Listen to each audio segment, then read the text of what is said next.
All right, here we go. Hold your ears, folks. It's showtime.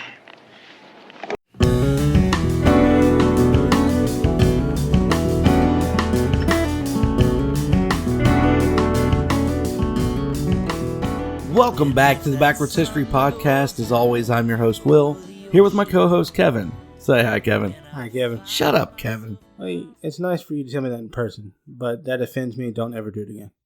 So I'm not allowed to say that anymore? No, it hurt my feelings. Didn't you hear what I said? Oh, yeah, I forgot that's how we were doing things in 2021. If you offend somebody, you're no longer allowed to do that thing anymore. Yeah, stop it. Just stop it. Well, unfortunately for you and everyone else who feels that way in 2021, here at the Backwards History Podcast, we give no fucks whether it offends you or not. 0 fucks are given. 0 fucks, sir. Big old goose egg. Mainly because we believe in the First Amendment here. Hence the reason we're able to do this at all. Because, non-offensive speech doesn't need protecting. The only speech that needs protecting is offensive speech. Exactly. But before we dive into all of that fun junk, we know you've been dying to hear me say this, so go do the social media thingy things. Go like, share, subscribe, share us around. Go buy you a t-shirt at the teespring.com/stores/backwards-history-store. Go pick you up a Shut Up Kevin mask if you still believe in that kind of thing. Because here in Mississippi, we're still in a free state, and Tate Reeves has now lifted the mandatory mask mandate throughout the state. But the city hasn't. Don't get me started on our mayor. Well, my mayor, since your butt's been in Louisiana for the last year at this point. 7 months. Okay. Year.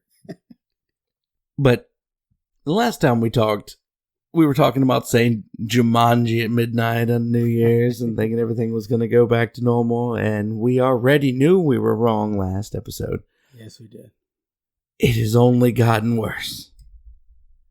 If you can believe such a thing. I'm sure if they're listening, they don't have to believe, they have seen. Yes, they have. It's not a matter of blind faith at this point. Cancel culture is out of control. Kevin and I decided that we wanted to do another rant episode about all the things that we have been offended by people being offended by since the last time we spoke. We figured there was way too much that went on in the in-between for us to just pick a topic and go with it. We'll continue to do that after this episode. But since we've taken such a large hiatus, we figured it was a good time. Play a little catch-up, Alright, so how many OGs have we lost? I've lost count. Like, it's like every other day. Another one is retired to the archives, if you will. Another one bites the dust. That's it. not too much. We can't afford the royalties. I know. I mean, it started. I feel like it started with Aunt Jemima. That is a good starting place right there. Aunt Jemima and Uncle Ben's took an L. Yeah. And then they went after the little police dog and what was it? Paw Patrol chased the little police dog. Yeah, during the defund the police time. Poor little fellow. Right, and then Land O'Lakes. Yeah, that one. You got the Kansas City Chiefs. I think they had. It's the Washington Redskins. Washington Redskins. That's who it was. The Washington football team. Right. Yeah. Right. It turns out if you win a Super Bowl recently, you're not that offensive. The Kansas City Chiefs. Oh, sorry. I'm thinking Buccaneers. I'm like, how is that offensive? I don't think pirates are a thing anymore unless you're in Africa. Which, hey, they're brown people. It could be offensive to the brown pirates in Africa. So it might go away. You can't say Buccaneers. Why not? It's offensive. To who?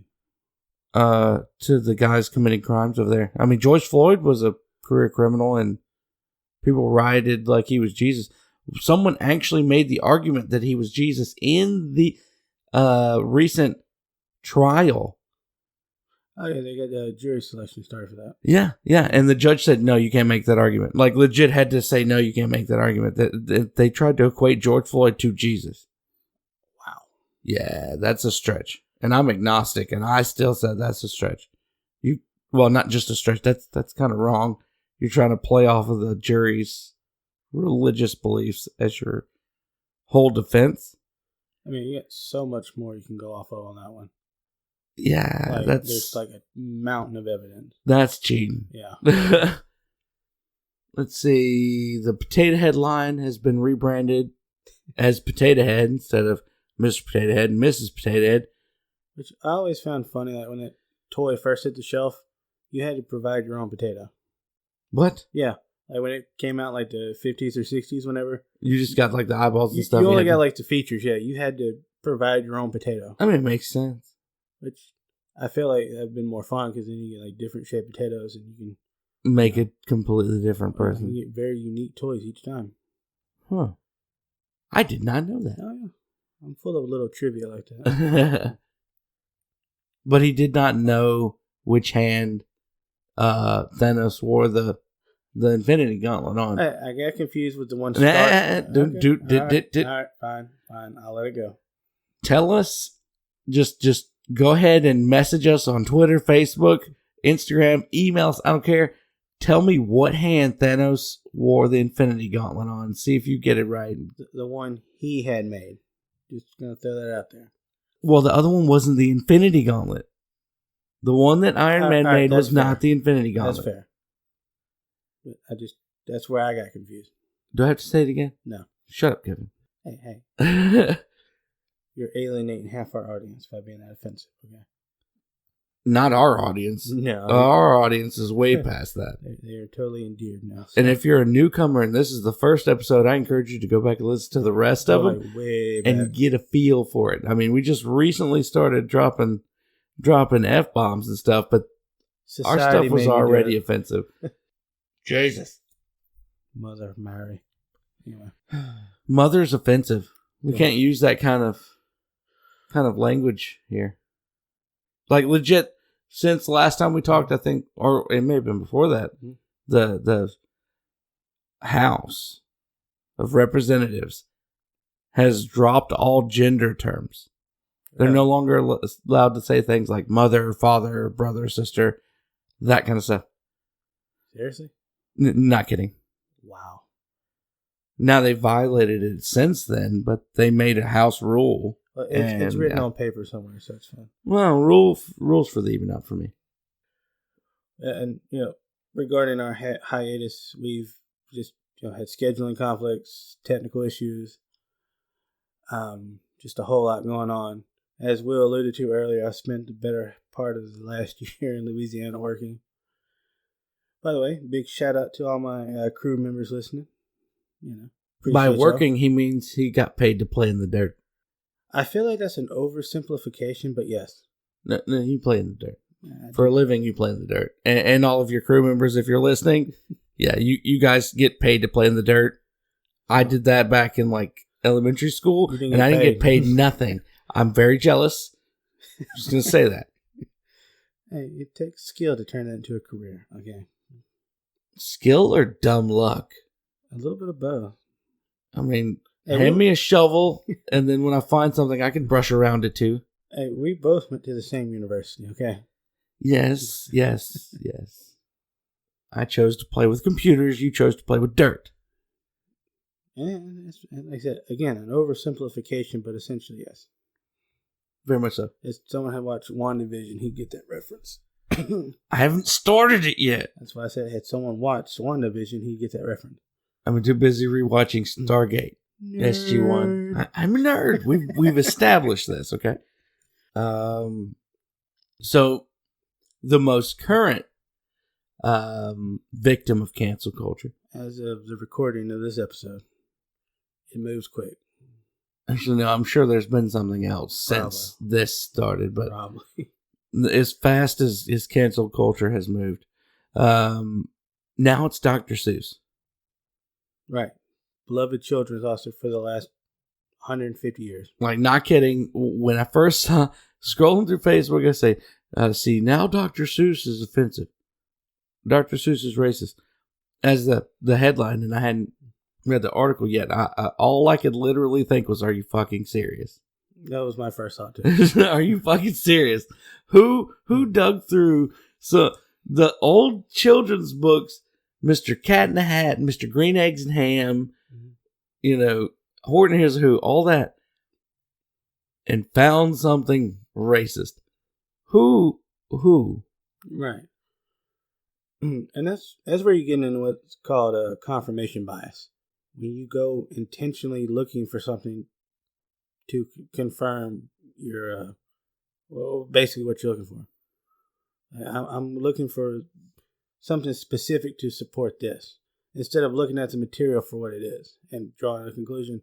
I'm going to start with a conclusion, and then I'm going to go find everything that, air quotes, supports my idea or proves my point. Yeah, if you're looking for something, you're more than likely going to find it, even if it's not actually there. Instead of letting the material speak for itself. Yeah. And apparently, Dr. Seuss Enterprises decided, air quotes, decided. Just randomly out of nowhere. Out of nowhere in 2021. Reason. Yeah. Out of all years. On the man's birthday. Right, that's just rude. Okay. On Dr. Seuss's birthday, comes out and says, hey, there's 6 books. They may be hurtful. Mm-hmm. And we're not going to publish them anymore. Even though we're making money off of this guy's body of work. And literally his name. And we're coming out on his birthday. We, the representatives of Dr. Seuss Enterprises, which is a legit company name. And we're not going to publish his entire body of work anymore. We're removing 6 books because we feel like they have racist imagery and undertones, and it's offensive and hurtful. What? Exactly. It's one of those, I had to read it, because when I first heard it, I was like, this has to be a joke. Like, this is someone making fun of cancel culture, like Dr. Seuss. Like, the body of work that has taught children for generations to read and to love reading. Like, that Dr. Seuss. Like, seriously.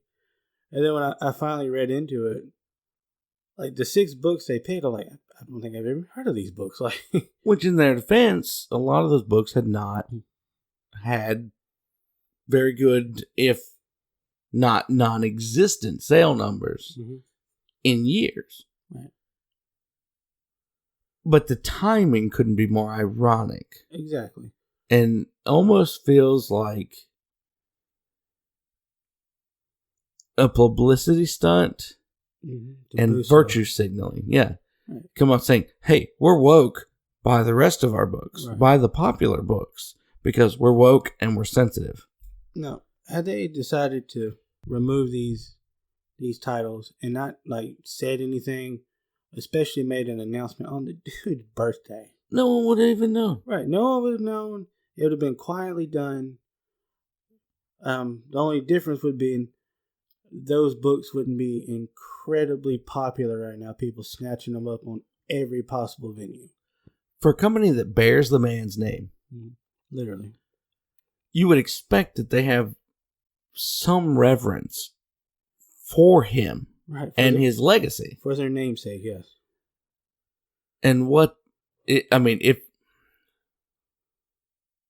their intention was to call the man a racist, then they succeeded. If it wasn't, they failed miserably, because if they were just trying to boost their numbers by virtue signaling and being woke, they're now going to go broke because of it. Because maybe, and this is a hard maybe, because the timing is too perfect for cancel culture not to have been part of the pressure to get the company to do it. And yeah, just because they're part of a company doesn't mean they can't be part of the cancel culture itself. Right. But because of them coming out with the assertion that he was racist, or that he wrote things that were hurtful, or illustrated things that were hurtful and insensitive, they were only canceling 6 books. Mm-hmm. But because they came out and made that statement, now entire school districts and states and even the president has removed it from their reading lists and things of that nature. When just a few, 5 years ago now, when Barack Obama was in office, Michelle was out there reading Dr. Seuss to the kids and stuff, and it wasn't racist then. There's even a quote by Barack Obama talking about how visionary and enlightening the Dr. Seuss was, influential Dr. Seuss was. And then now suddenly he's racist. He's been removed from Biden or Joe Biden, Obama's vice president's reading lists and stuff like that. Yeah. As a historian, I'll be the first to admit works of writing, works of art, whatever medium, they don't always age well, as the term goes. Whereas as time goes on, as society, our views and our values change. Now, the important thing that especially works of literature provide us is like a snapshot of the time. What's important to these people at the time? The author's writing for the audience of the time. What is on their mind? What are they wanting to see? What is most prevalent to them? So it gives us a little window of insight into society of that time. Like I said, I'll be the first to admit things don't always age well. As a society, our ideals constantly are in flux. It's just how it is. But to completely remove it and try to act like it never existed, you don't learn from that. You don't understand. Now, when a lot of those books were written, a lot of anti-Japanese sentiment in the U.S. That's just how it was in World War II. The country you're at war with, it's not always going to be like, hey, we're going to paint them in a positive light. Not saying it's right or wrong, it's just what it is. A lot of times literature was propaganda. Absolutely. Even if it wasn't intentionally propaganda, people wanted to make their feelings known. Now, on that same token, you fast forward a few years, Dr. Seuss writes Horton Hears a Who, which is in response to post-war Japan. It's very much written as a very sentimental piece towards the Japanese people following, the bombing of Hiroshima and Nagasaki. Okay, yeah, this is new to me. Yeah, it's written to show that they're people too. The people of Japan have suffered through World War II, and that they, because we blew them to hell and back. Right, twice. Exactly. And so it's written to show that, hey, the war is over, but there are people suffering. And they have a voice the same as the rest of us. But you don't get that. Man, we're going to remove the part where it can be interpreted by a small group as offensive. Maybe a large group. I don't know. Can't speak for everybody, unlike the cancel culture tries to. And I've not personally seen those 6 books. Same. I've seen snippets from one of them. If I Ran the Zoo, I think was the one. And it was just what people could see as hurtful imagery because it was stereotyping. Mm-hmm. But in a lot of instances, cartoonists or illustrators stereotype just to make it obvious what they're drawing because they don't have words. Right. Generally. Or I mean, they may not have all the words they need to depict what they need to depict in, especially in a Dr. Seuss book where it's all poem-esque or limerick-esque or rhyming or whatever. You may, for the illustration, you may need to draw in more implied stuff than you actually have the words to back up. But my thing is, like, authors generally are very dynamic people throughout their careers. If they're a iconic author, you'll see how they grow in their work from start to finish. If you remove works because, oh, well, this doesn't translate well to today, well, maybe not, but it has meaning to the entirety of the body of work. Right. It's a stepping stone, if you will.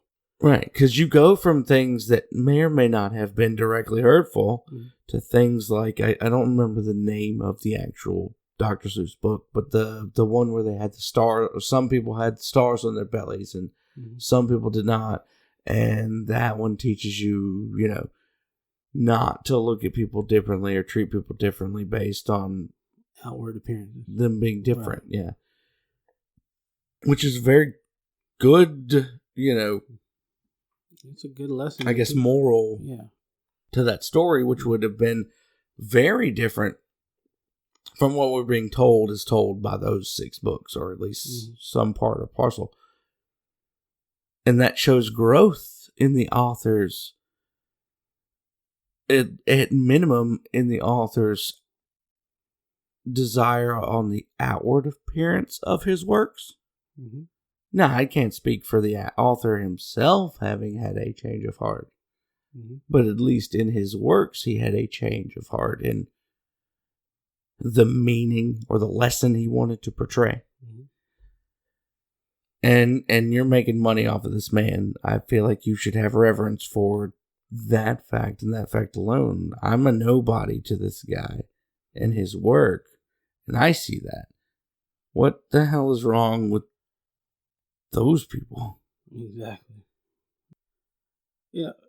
People want to ban hurtful imagery. I can understand that. We're sitting in a state that just recently changed their entire flag because people were upset about it. And for the record, I don't particularly care. I don't care. I like the new flag. I can dig it. As a flag, it's a nice flag. Right. It's a very nice design. It's a bit generic for my taste. Agreed. But as far as flags, it's a nice flag. It's not like ugly or anything. No, it's very visually appealing. But as a historically minded individual, I would have preferred to keep the old one. Or if we were, to change it, I would want something to reflect the music history of the state. That'd have been some with the blues. I feel that's a part that can really connect so many different groups in this state. But incorporating that into a flag would probably prove a bit different. Oh, absolutely. So they took the easy road out. They slapped on the Choctaw Nation colors and then put the state flower. What is it? The state flower, or is it the bud off of the state tree? Because the magnolia tree is the state tree. Right, I got you. And they have the magnolia blossom on the flag. Right, comes off the magnolia tree. I don't know if that's the state flower or not. I don't know off the top of my head. Me neither. But yeah, states have so many layers. State this, state that. Granted, one thing they probably didn't take into account is that a magnolia tree was on the flag during the time of slavery in Mississippi, even prior to putting the Confederate flag on the flag. Confederate battle. The flag of the Army of Virginia. Yeah, Northern Virginia. Northern Virginia. Yeah. Very specific. Yes. But no one ever pays attention to that kind of stuff, so that's going to go over anybody's head anyway. But if you want to know more about that, we did an episode. Way back. How long have we been doing this again? But back to my point was, there's a museum, Grand Rapids, Michigan, that houses offensive memorabilia that was commonplace in the United States throughout all facets of life. It was they mostly negatively depicted African Americans and other minority groups. But the tagline reads something to the effect of teaching tolerance, or using intolerance to teach tolerance and promote social justice. So you're taking these negative images, and instead of trying to hide them away, you put them on display, literally, and you show where we were and where we're going, and how far we come. We're not trying to sweep it under the rug or hide it in the closet. And that's the way to do it is, not necessarily stand up and shout, hey, proud of this. No, that was bad. We've learned. Look at where we are now. Because if you think racism is bad today, oh Lord, it was worse yesterday. It was even worse the day before yesterday, right. And so on and so forth. And that's the lesson history can teach us. Is while things certainly seem bad now, they used to be so much worse. And to understand how we got from really bad to not as bad is a very important step in growing as a society and as a culture. But a thought I want to leave y'all with, kind of as a precursor to our next episode. Like Kevin said, we're building. We're getting better and better. But not by going backwards. And a lot of things and a lot of ideas and restrictions and everything else that people are trying to propose right now to make things better, air quotes, is actually a step in the wrong direction. What many people see as progressive and new and a big idea, a new world order. Sorry, that was a play on George H.W. But a lot of the ideas that are being pushed now of what should be tolerated or shouldn't be tolerated or blah, blah, blah, blah, blah, is a step backwards. Anything you think that is new and great and this is a new social direction we need to go in, you're probably not the first to think that. History repeats itself. And if you ever think that your idea is so much smarter, except for technologically, when you're talking societally only, when you think your idea of how people should act or react or be or should and shouldn't be allowed to do, those ideas have been done and done and done again. You're not coming up with anything new. And by hiding what has not worked, i.e. racism or whatever, hiding it because it's offensive, because it upsets you, is not a step in the right direction. Because when you hide what didn't work, then no one has it as an example. But that's going to lead into a whole nother subject next time. And you're going to see what we're going to smell what we're stepping in when we get into it. We don't want you to take anything we say as fact. We don't want you to treat us as experts or even feel like we know a single thing of what we're talking about. Because we may not. We just want to encourage you and light that spark in you to do your own research, form your own opinions, trust, but verify.